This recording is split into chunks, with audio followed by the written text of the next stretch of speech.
नमस्कार, मैं सीमा श्रीवास्तव, प्रवक्ता मनोविज्ञान, मंडलीय मनोवैज्ञानिक केंद्र गोरखपुर से आज आपके समक्ष एक्यूट इंसेफेलाइटिस सिंड्रोम और जापानीज़ इंसेफेलाइटिस के विषय में कुछ बात बताना चाहती हूँ। दोस्तों, जैसा कि हम सब जानते हैं कि एक्यूट इंसेफेलाइटिस सिंड्रोम बच्चों में होने वाली एक बीमारी है जो ज़्यादातर 0 से 15 वर्ष तक के बच्चों को अपने चपेट में ले लेती है, लेकिन कई बार हम इसे वयस्कों में भी होते हुए देखे हैं। ये एक सिम्टम्स के कई सारे सिम्टम्स का समूह है, इसीलिए हम इसको सिंड्रोम कहते हैं।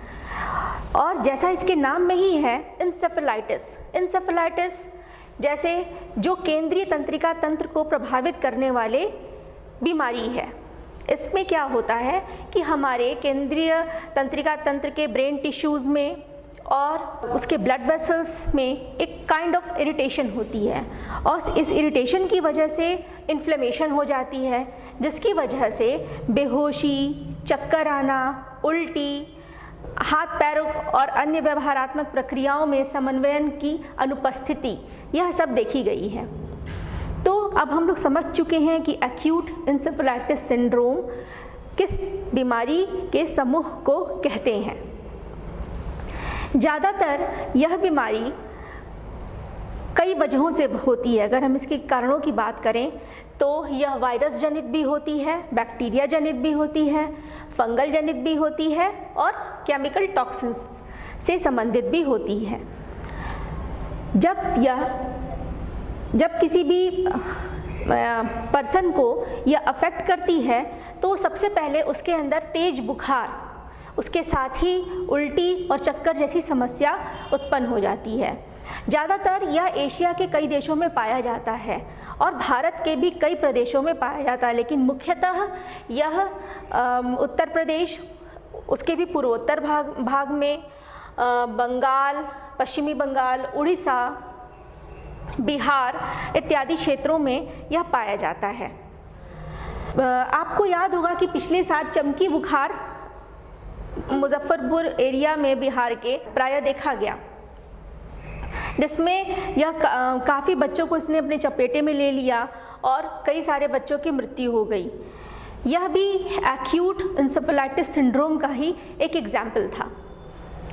एक्यूट इंसेफेलाइटिस सिंड्रोम का ही एक पार्ट जो केवल वायरस जनित होता है वो जापानीज़ इंसेफेलाइटिस के नाम से जाना जाता है। हालांकि कई तरह के वायरस होते हैं जो डिफरेंट तरीके के इंसेफेलाइटिस को जन्म देते हैं, लेकिन जापानीज़ इंसेफेलाइटिस वायरस की वजह से जापानीज़ इंसेफेलाइटिस बीमारी यह बच्चों में पाई जाती है।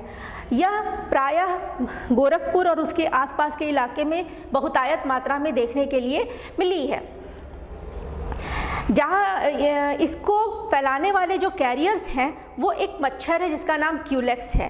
क्यूलेक्स इसका सबसे बेस्ट कैरियर होता है, जबकि एक्यूट इंसेफेलाइटिस सिंड्रोम के कैरियर्स बहुत हो सकते हैं, जैसे pig, animals, different kinds of birds, ये सब एक्यूट इंसेफेलाइटिस सिंड्रोम के फैलाने वाले वाहक हैं। लेकिन जापानीज़ इंसेफेलाइटिस केवल और केवल क्यूलेक्स मच्छर काटने की वजह से ही होता है। यह मच्छर धान के खेतों में ज़्यादातर पाए जाते हैं, इसलिए इसके होने का समय जून से अक्टूबर तक के बीच का है। जैसा कि अब हमने इसके लक्षणों के विषय में बात की कि इसके प्रमुख लक्षणों में सिर दर्द, चक्कर आना, उल्टी आना, तेज बुखार और हाथ पैरों में कंपन होना, कई बार बेहोशी और व्यक्ति कोमा में चला जाता है और वर्स्ट केस में मृत्यु भी हो सकती है। अब हम यह कह सकते हैं कि अगर हम इसके लॉन्ग टर्म इफ़ेक्ट के बारे में जानें कि एक्यूट इंसेफेलाइटिस सिंड्रोम से प्रभावित व्यक्ति जब ठीक हो जाता है तो उसके अंदर personality problem, behaviour problem, memory problem long term रह सकती है। अतः अगर हम इसे बचाव की बात करें तो सबसे पहले हमें अपने बच्चों को साफ पानी की व्यवस्था सुनिश्चित करानी होगी तथा जैसा कि मैंने पहले ही जिक्र किया कि यह केमिकल टॉक्सिन की वजह से भी हो सकता है, अतः अपने बच्चों को सड़े गले फ्रूट्स या अधपके फ्रूट्स देना अवॉइड करें। साथ ही साथ अपने बच्चों को पोषण युक्त भोजन प्रदान करने की सुनिश्चितता करें। पीने का पानी साफ होना अत्यंत आवश्यक है। अब हम एक्यूट इंसेफेलाइटिस सिंड्रोम के ही एक प्रकार जैपनीज इंसेफेलाइटिस के विषय में बात करेंगे। जैसा कि मैंने बताया कि एक्यूट इंसेफेलाइटिस सिंड्रोम वायरस जनित हो सकता है, बैक्टीरिया जनित हो सकता है, फंगल जनित हो सकता है और केमिकल टॉक्सिन हो सकता है। लेकिन जैपनीज इंसेफेलाइटिस बीमारी केवल और केवल वायरस जनित ही होती है और इसके वायरस का नाम है जैपनीज इंसेफेलाइटिस वायरस। यह मुख्यतः मच्छरों के काटने से ही फैलता है। एक विशेष मच्छर जिसे हम क्यूलेक्स के नाम से जानते हैं, वह इस बीमारी के लिए रिस्पॉन्सिबल होता है। प्रायः यह मच्छर धान के खेत में या ऐसी भूमि जो डैम्पन होती है, गीली होती है, जहाँ पानी भरा रहता है, ऐसी जगह इस मच्छर की उत्पत्ति की संभावना ज़्यादा होती है और जून से अक्टूबर के मध्य इनका प्रजनन बहुतायत में होता है। इसलिए गोरखपुर और उसके आसपास के इलाके में इस मच्छर के काटने से होने वाली बीमारी के फैलने की संभावना, जैपनीज इंसेफेलाइटिस के होने की संभावना ज़्यादा होती है। अगर हम इस जैपनीज इंसेफेलाइटिस से बचाव की बात करें तो हमें मच्छर से काटने से बचाने के लिए उपाय करने होंगे।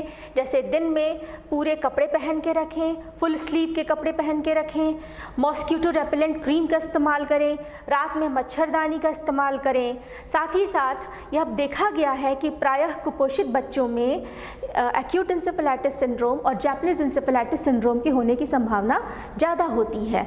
अतः अपने बच्चों को पोषण युक्त भोजन प्रोवाइड करें। उनकी इम्यूनिटी को बढ़ाने के लिए तरह तरह के भोज्य पदार्थ उनको देना सुनिश्चित करें और सबसे इम्पॉर्टेंट साफ पानी की व्यवस्था करें।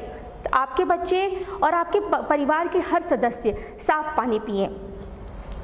साथ ही साथ पर्सनल हाइजीन इसमें बहुत इम्पोर्टेंस रखता है।